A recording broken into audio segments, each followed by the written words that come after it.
Speaker, sir. Reply to Star Question 93, Sir A.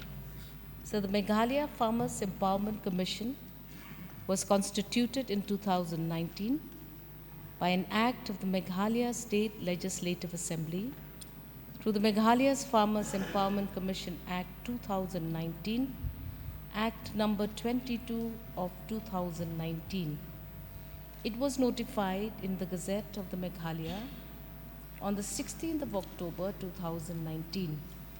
B. Sir, the role of the Commission is to act as a bridge between the farmers and the government in identifying key issues, to engage itself in the formulation of long-term and short-term policy measures for the benefit of the farmers in the state of Meghalaya.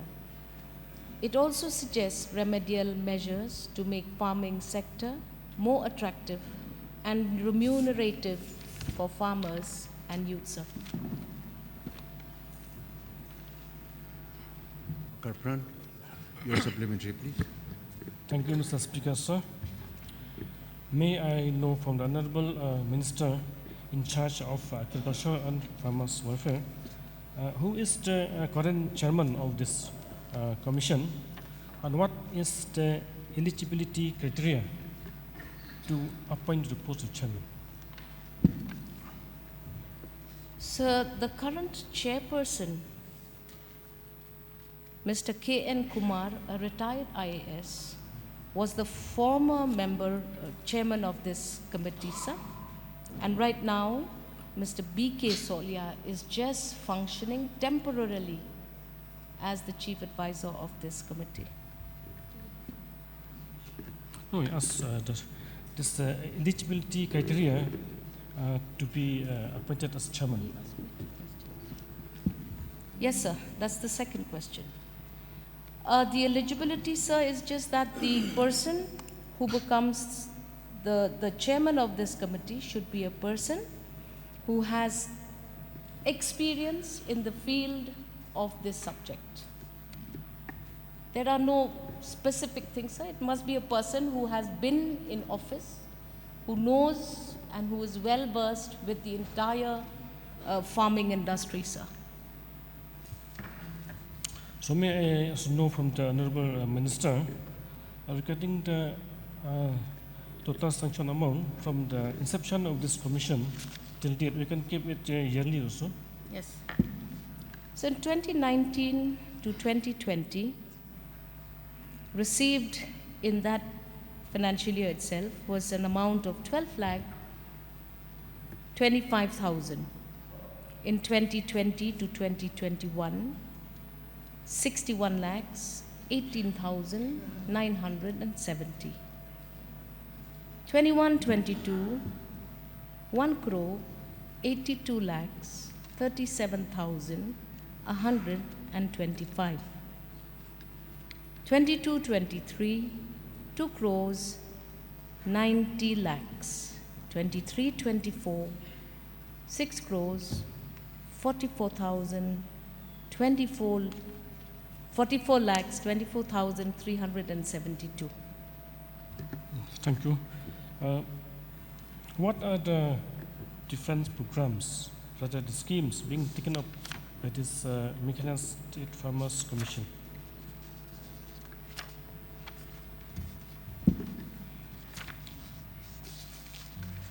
So the various schemes or MOUs that were signed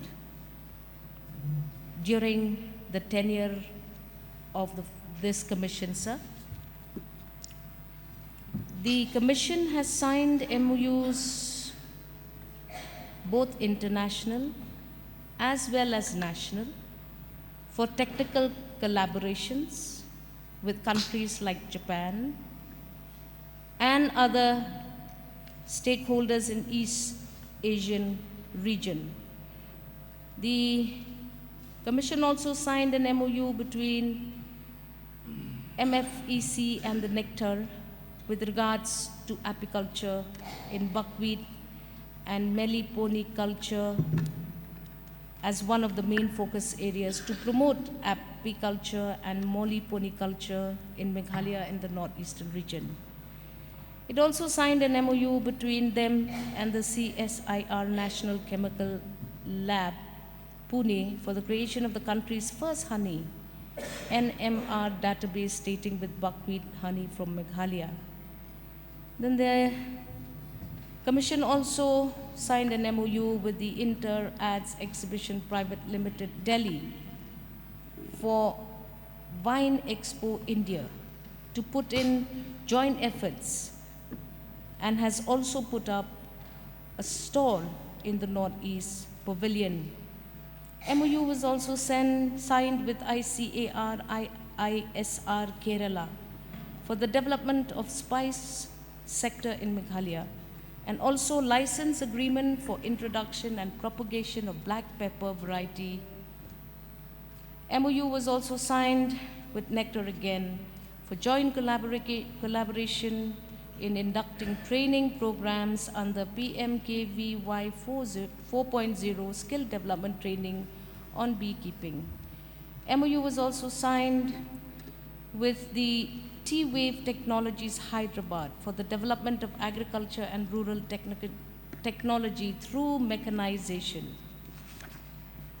The Commission also spearheads various centers of excellence to ensure that there is going to be better marketing provisions for all the producers and the products that are found in the state.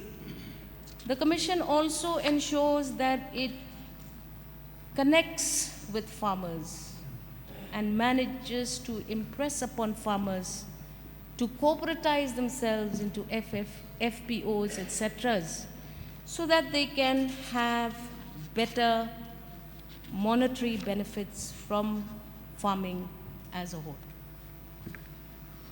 Thank you, Honorable Minister.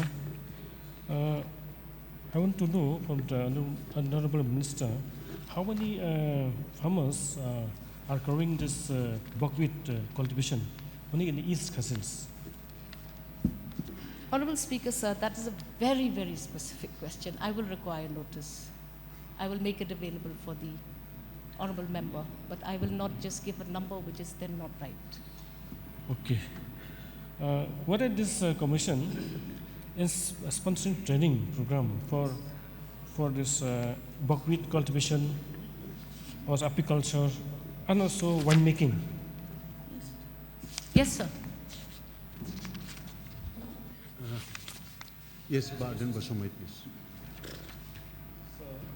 I know from the Honorable Minister whether the Commission has been able to identify the key issues and what are those issues? Sir, I have already highlighted in the principal reply to the principal question that the Commission, its topmost function is to make suitable policy recommendations for the state government. And all of the subsequent MOUs are a reflection of the centers of excellence which is there, handily available in the state of Meghalaya. And it continues to ensure that policy guides the government in its attempt to make farming a lucrative and attractive practice for the citizens. Thank you, Mr. Speaker, sir. I appreciate the Farmers Commission. Last 2 years we had the backstop, technical backstop, which shared with me and the Commission. And I would like to ask one just simple question to the Minister. So far, we have so many strengths in the indigenous crop. So will you please see to strengthen all the cultivation and expansion of the indigenous crop? And second one, see, as you said, this long pepper, we call it pepper longkonam. It is very, very high economical crop in our rural areas. So the propagation so far it is only done through cuttings. Will you please see that this propagation of paper longanum, or I mean to say long paper, be also taken in a nursery through seeds, because so far it is done only through cutting. Please see that the nursery should be set up and the propagation should be done through seeds. There are two questions that you can reply. Two questions. The first part. Sir, through the Farmers Commission, we have been able to initiate a pilot project for area expansion of up to 100 acres of long pepper in the state, with specific focus on Punutsla block of East Khasi Hills, based on a site suitable after survey. So we have also sourced 100 numbers of improved selection of long pepper named Vishwam from Kerala Agriculture University, and has started the process of propagating it nursery form in Ribhoi district under the supervision of the research station there. So we have also resolved to expand the cultivation beyond Punutsla to other parts of East Khasi Hills, the Garo Hills, the Ribhoi and the Jainzi Hills. So we are now focused on this because the Commission was able to suggest measures to improve various stages of agricultural produce. So because the lifespan, if we propagate through cuttings, is not long. So if we can propagate, if we can do the expansion through seeds, the lifespan is longer. So may I ask the Minister to kindly see that the propagation of long pepper is through seeds, not by cuttings. The question hour is over.